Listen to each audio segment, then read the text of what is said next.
Hey everyone, welcome back to our Lords of... Nope. Hey You're everyone. here, we're here.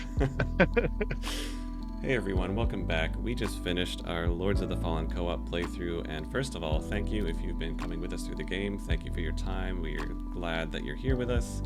And now that we're finished, we just wanted to first of all take a step back, take a breath, digest the game a little bit, and then come back and just have a little post-game discussion, talk about strengths, weaknesses, address a couple of specific areas of the game, and just let both of us give an overall rating afterwards. So I want to always deliver honesty.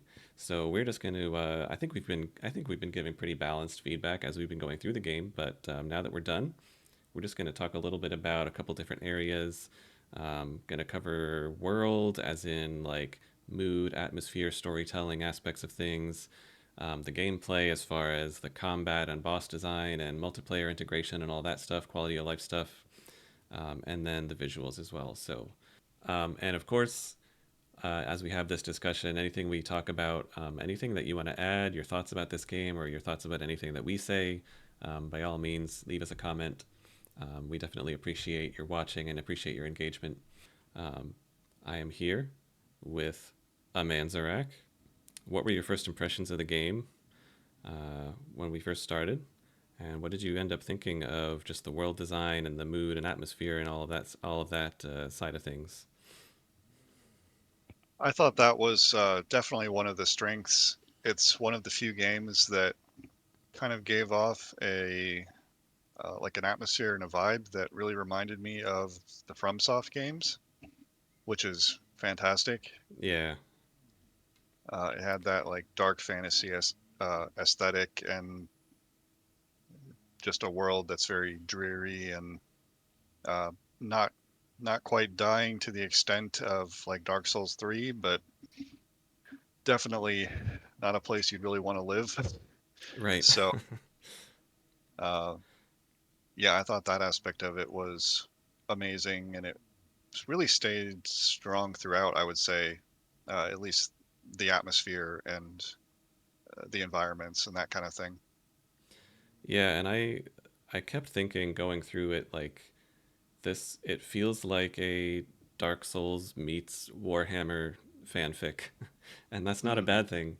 I thought it was a really cool atmosphere and just the right kind of gritty, you know, super dramatic mood just sort of permeating everything. But at the same time, I really enjoyed how certain characters kind of offset that. Like Drustin, I think Drustin was my favorite character because he was such a contrast to everything else going on, and it was too bad what happened to him and to his brother, as we found out at the end. But I also actually really enjoyed Andreas of Ebb, that quest line and the way that went. As far as the overall story, I really didn't get a sense of one. Um, Yeah, I mean, it's not necessarily a bad thing. If you look at Dark Souls right. 3, there's basically no story in Dark Souls 3, and it didn't really need one, right? Um, the story was you're an Ashen One and you have to return the lords to their thrones, and that you do that. Um, Spoiler alert. I mean, that's really more the opening cutscene than a spoiler. Yeah, true. um, and then you look at Sekiro, which has a very clear, relatively speaking, a very clear story with specific characters. The story is much easier to follow, but I think part of that just comes down to it's easier to tell a story when there are fixed characters that you're playing. And with Dark Souls and with Lords of the Fallen and everything, games like that, you're not playing a fixed character. You're creating a character, and I guess it's a little harder to feel like it's tied together into a cohesive story when it's open ended like that. So I don't necessarily think it's a bad thing that the story didn't come through very clearly, but it seemed like if we had maybe taken the time to read more item descriptions or something, if we had gone digging for it, we probably would have found more of the story. But it didn't make itself apparent really at all until the very end. And I will say, now that I've slept on it, that I think the end, I really enjoy the way that ended because it was just so. setting aside the end boss, which was kind of a disappointing fight, the actual ending to the story was kind of, in a way, it was kind of funny, but it was cool. I thought. It's just, it turns out Orius and Adir are, spoiler alert, they're just these two beings at war basically, and you removed the only thing preventing Orius from laying waste to the whole world, and just the closing scene of just divine bolts, raining down from the sky and smiting everything. But it's also kind of fitting because we explored that whole world and every single thing out there wanted to kill us on sight, so maybe it all needed smiting. It did seem like, compared to the FromSoft games, apart from Sekiro, that they wanted us to understand more of a story. Like they were sort of pushing it at us with all those remembrances where we had to stop and listen to some little sob story from characters that we'd never met, talking about things that we'd never seen or heard of. And it got to the point where I kind of rolled my eyes every time we came upon one of those, and I knew we were going to have to try and uh, use the lamp on it just so we could get the shrimp or Yeah. whatever item was in there, but it was just going to be something I didn't care about. I really enjoyed the memories that were just like, ugh, like Just like somebody dying. yeah, just a scream or something. Yeah. But it seemed like they really wanted us to care about it, and someone over there at that studio came up with this story and all this stuff, but it just was not compelling in any way Yeah. whatsoever, And that unfortunately. definitely, it definitely came through that, like, it was really apparent that there was a lot of passion behind it. I think Yeah, in some ways though that didn't always translate into strong, um, game elements. Um, right. they definitely put a lot of love into the world building, and just on the more logistical side, just like the daily patches, that was insane. I did not like, Yeah, putting out daily patches is insane. yeah, that was very impressive. And it looks like they have quite a roadmap of things they plan to add Hmm. and improve all the way into next year. So we'll see how it goes. So as far as the gameplay, the multiplayer integration was like, it was better than any Souls game, right? Definitely smoother, a smoother Yeah, experience that I feel like a lot of games could emulate. A lot of games that are going to try to be like the same kind of similar formula could definitely learn from. And I would say they could have taken it a step further and just let the guest also get loot. And right. maybe it was a big ask to somehow make it so you couldn't double up on host loot versus guest loot and then going back to your own world and getting the loot again or something like that. Um, but I True. definitely appreciated that they did not make it a huge pain in the ass to play with a friend. I also thought that the remembrance bosses were definitely, for me, they were probably the high point of the game. I thought actually almost basically all the cutscene bosses were really cool, boss fights. The only thing I would say is they needed to have like double or triple the health. But the fights themselves I thought were all really cool. Yeah, there was a handful of them, maybe a bit more, that were really cool, and I suspect those were the remembrance ones, and that I think they were comparable to bosses from the Dark Souls series or from Elden Ring. And in fact, a lot of them really reminded me. I mean, you could have easily substituted them for a Dark Souls 3 boss or an Elden Ring boss, some of them, and or told me Yeah. that it was from that game, and I would have said, yeah, okay.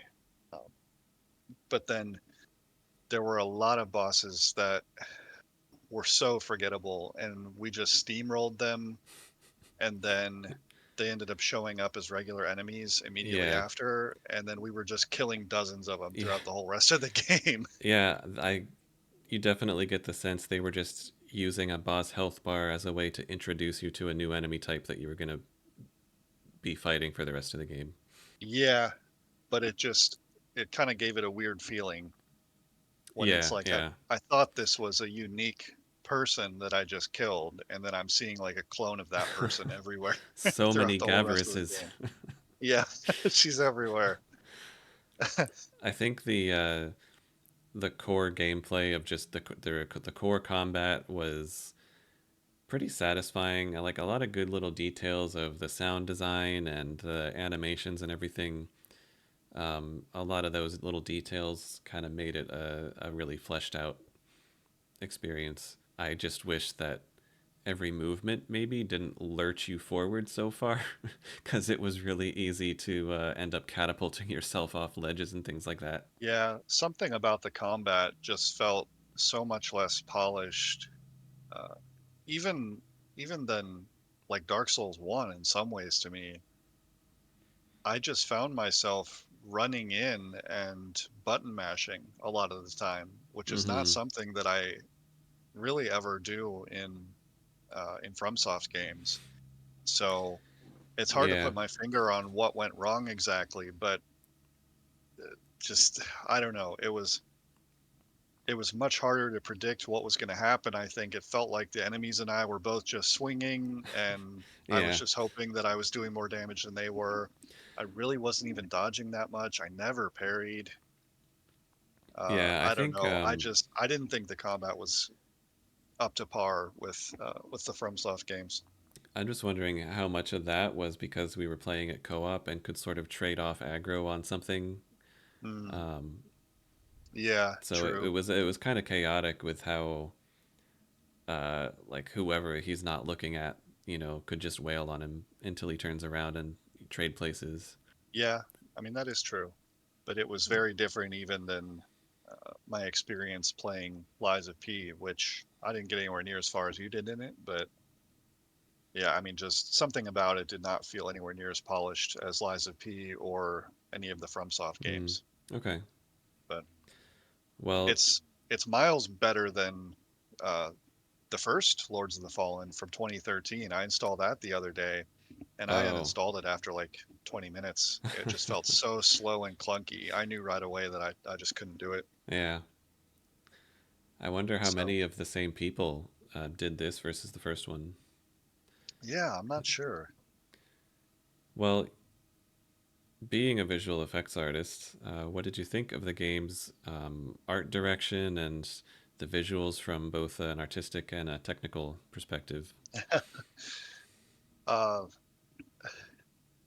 yeah, well, it's Unreal 5, and it was beautiful in a lot of ways. I thought the lighting was really cool. Of course, you had to have a system that could handle it. I Mm-hmm. noticed when I was watching some of your gameplay that your shadows were very low resolution and they were like popping all the time. And Yeah, I had to keep those turned down. yeah, so that was very unfortunate. So I don't know if they didn't have as much time to optimize as they would have liked, or uh, Yeah, they Unreal 5 is still pretty new, so yeah, they did keep saying like you guys gotta just let it auto set your settings, and that's why you're having problems. That you're not listening to the auto settings. But oh, did they? yeah, they I think a lot of their posts just kept saying, we're noticing you guys are playing above the recommended settings, so that's why you're having problems. But don't worry, we're still gonna work real hard to to make Yeah, it better optimized. But you just need to turn the settings down right. Yeah, because the especially the environments to me were visually really impressive. Although,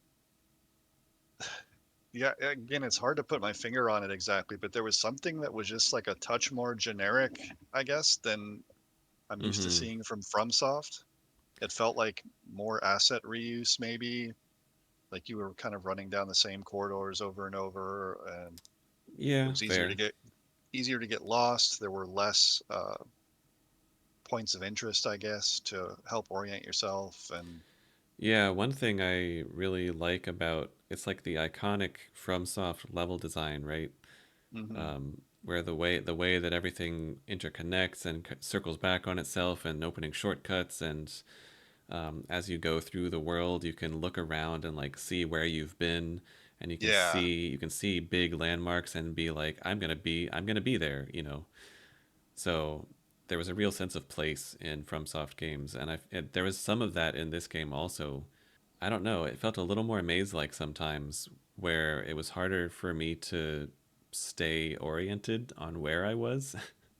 right. um, But part of that is uh, the Umbral, and we have to talk about the Umbral um, Yeah. because I just think it would have been a perfectly fine game without having this other dimension you go through.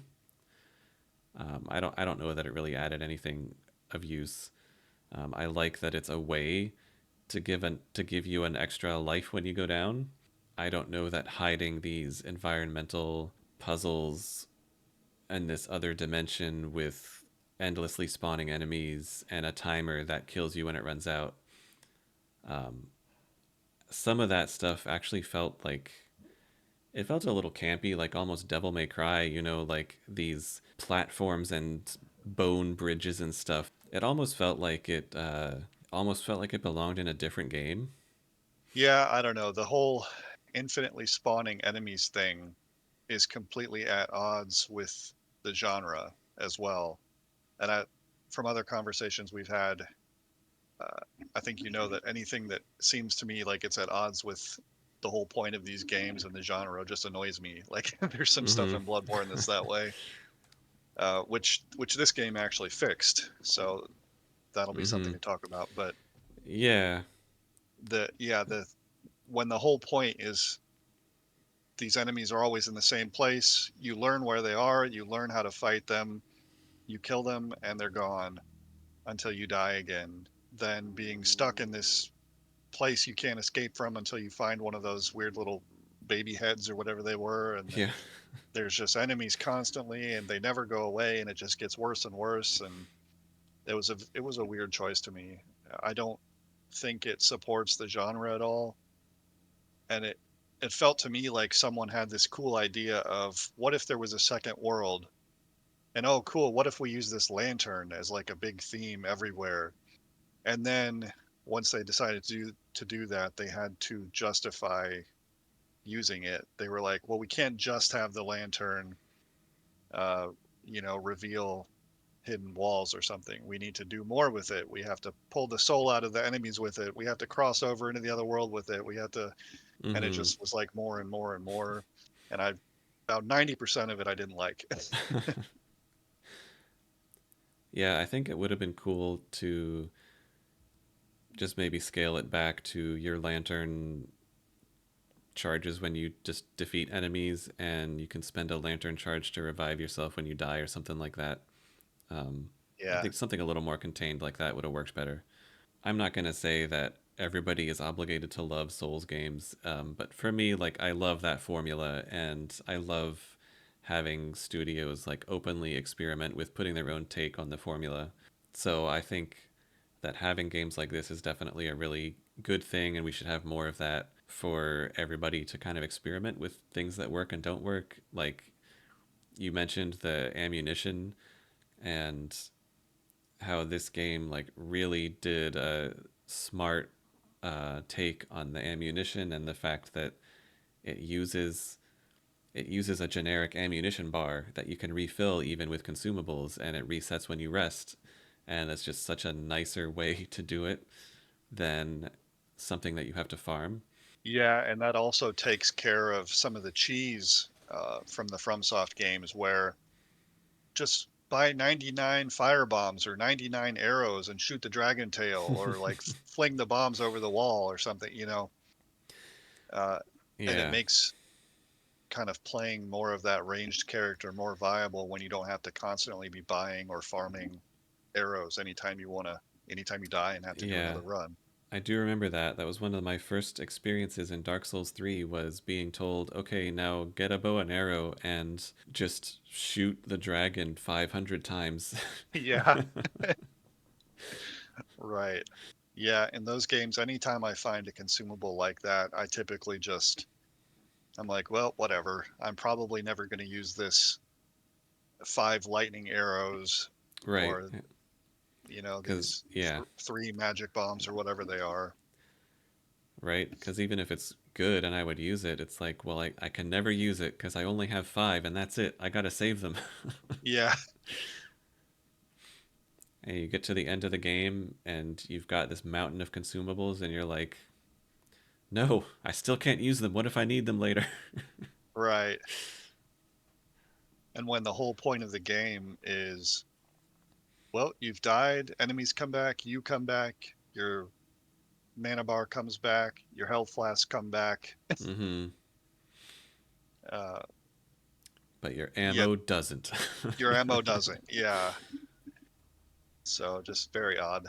The other good thing about the gameplay was, well, now the whole temporary flower bed planting, instead of just having bonfires everywhere, didn't like that. Hmm. But the fact that they had one near every single boss, which I didn't realize at first, and I was complaining about it, but yeah, I loved that there was one Yeah. by every single boss wall, and I think that's Yeah. just something that these games should do. So you die, you're right Totally. Yeah. there. You don't have to run 2 minutes Yeah. through all these like mini bosses and go up an elevator and all It this other was stuff. so nice. The final boss in Yeah, Lies of P, the final boss, the Stargazer was right in front of the door. You respawn, and 2 seconds later, you're in the fight again. It was so nice. oh yeah. See, I'm not asking for the bosses to be any easier. Yeah, I just don't want to have to. I just want to get back in and fight them right. over and over and over. I don't want to run.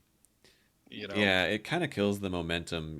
Like you're into this boss fight, you go down, and you're like, okay, let me back at it, and instead it's just like it just kills the momentum because you have to run through this area again and potentially kill a bunch of enemies again. And potentially take damage and have to use a health flask already before you're even in the boss area. And yeah, I think it's a really good quality of life decision to, even if it isn't a bonfire, but to have like a shortcut that unlocks right before the boss or something like that. yeah, What would you rate this game out of 10? uh, in the within the first 5 hours or so, I would have been prepared to give it an 8 out of 10, I think. But Mm-hmm. I'm looking at maybe a six now, maybe a six and a half. Yeah, it was interesting. Going by the Steam achievements anyway, um, the percentage of people who have beaten the Congregator of Flesh Hmm. versus, like, there was one point where the percentage just dropped off, but then after that, it stayed flat for the rest of the game. Like, if you got past that point, then you finished the game. Um, so I think probably a fair number of people did have a change of heart, in the early mid game. Yeah, Um, I would probably also have gone 8 out of 10 at the beginning. I do really think that even though I think there were some things that um, maybe were not exactly matured, like design decisions, maybe not well thought out. And I think also maybe some were just resource constraints. Um, right.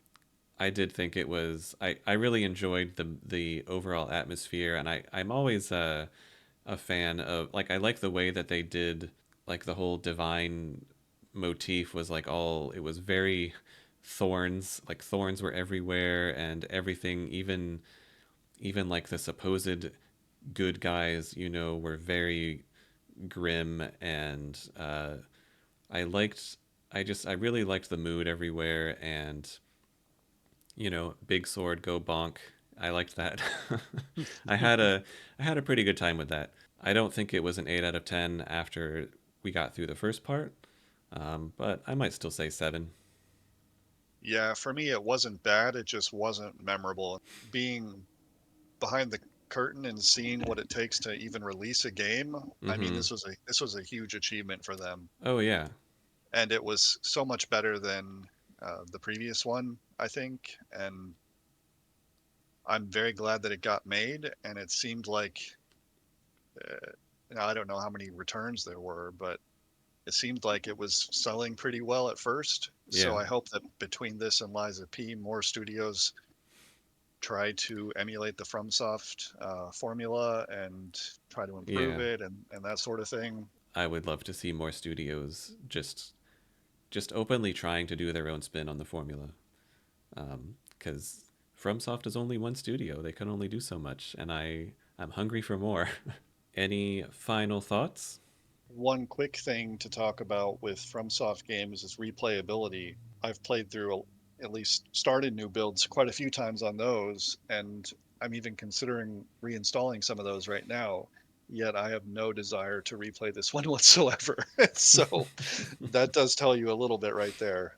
Uh, Hopefully they learn from making this one, and it was an accomplishment.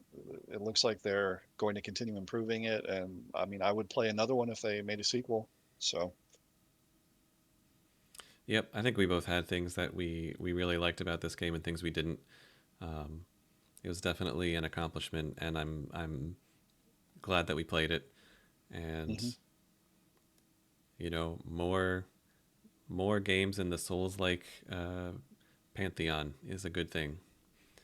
And Yeah, I absolutely. definitely think that it had its shining moments, and it's so rare that I actually like the way something ends, and I just think that closing fade out scene of Aureus just immediately commencing the smiting on like the whole world was was just kind of awesome, actually. I don't think I even saw that. I had a black screen with text talking about Aureus on it, but I don't even think I saw that cutscene. Yeah, it was like with a deer out of the way, Aureus could commence, laying waste to anything he considered transgressive or something like that. And it showed Mornstead just with divine pillars of light just beginning to rain down on everything. Either I didn't see that, or I was still thinking about how much I didn't like that final boss fight, and I just zoned out. So I don't Actually, I remember was seeing that at all. wondering, um, Adir talked about giving us a choice, right? And I was thinking probably that flaming circle in the middle with the fireball that was kind of building up as we went on. I thought maybe there was something to do with that ritual circle that we could have done maybe during the fight that would have made it end Mm, differently. Um, because otherwise, why was it there? It was definitely conspicuous. So I'm thinking maybe we could have done something different there, but I'm not sure. I haven't looked it up. But even if we had been given the choice, I don't think a deer would have been any better. no, there were no good options there for sure. I think my favorite boss was probably Hollow Crow, just because it had a really interesting dynamic to that fight. It felt like a proper boss fight with boss mechanics instead of just dodge the attack, then counterattack, then dodge. It wasn't just a back and forth. That had actual things going on that you had to do. So I think it was definitely my favorite, and atmospherically, I thought it was pretty cool too. Yeah, that one was pretty cool.